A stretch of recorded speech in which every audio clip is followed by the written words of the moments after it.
Hello, I'm Robin Henning, and welcome to another Exchange Life Nugget of Truth.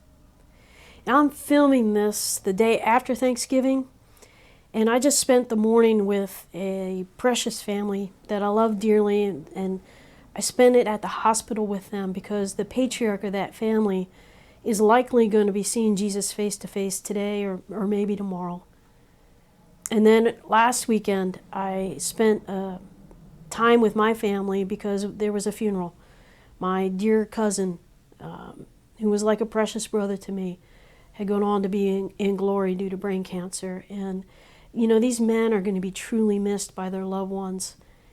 And as I was thinking about it today on the way back from the hospital, the Lord took me to Paul's words in 1 Thessalonians chapter 4, where he's talking to the believers and he says, look, we don't grieve like those who have no hope.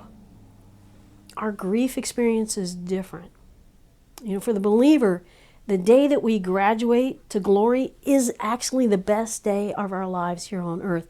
It is the day that we enter into life in its fullness. But for those of us that are left behind, letting them go to glory, man, that is so hard.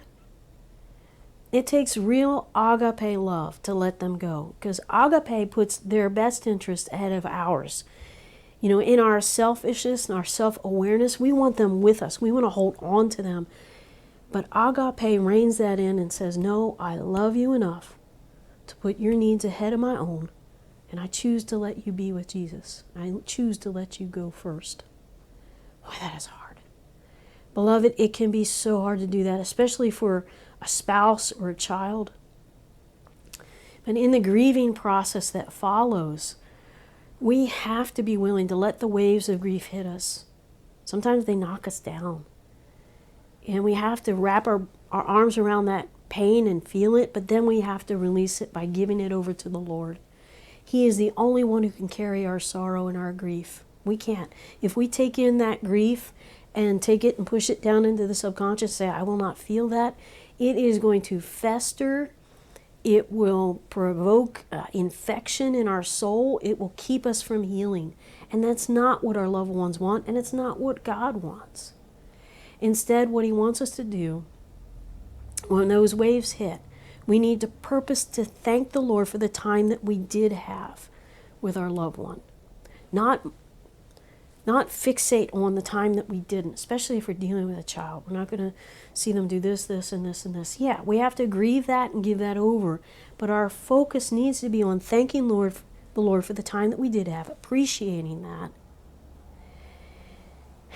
And we need to then allow that grief and sorrow to come. We need to release it to the Lord. He, again, is the only one who can carry it. And beloved, when you do this, you're going to promote healing in your soul.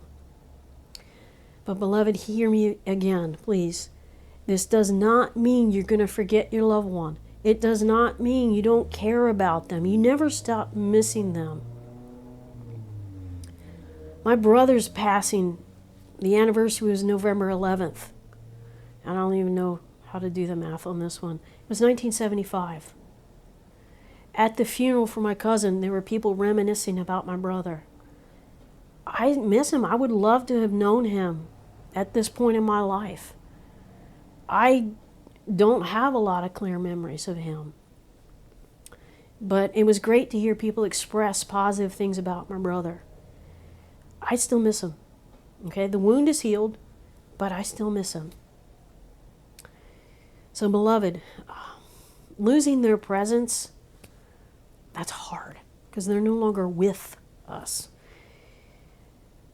But focusing on their gain and blessing them and giving thanks for the time that you had is going to help you move forward effectively through the grief stages. You know, my dad's been in heaven now for 6 years, my mom almost 2. I miss them. I miss them both, but I don't wish that they were back here with me. I'm happy that they're happy because they're with Jesus. They're young. They're with my brother. They're now with my cousin Ed. They're young. They're vibrant. They're full of life, more full of life than they ever were on this earth. They're having a blast.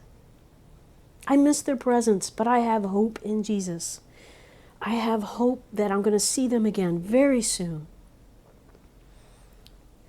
I look forward to encountering them at the wedding feast, sitting with them, enjoying it together with them and with Jesus for that matter.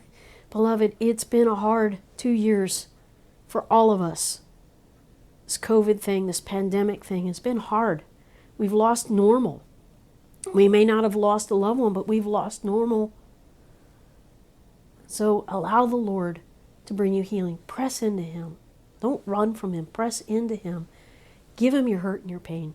Take courage. We're going to see our loved ones again soon and very soon. So I hope this encourages you. I hope it blesses you. And I hope you have a great week in Jesus. If He tarries, we'll see you next time.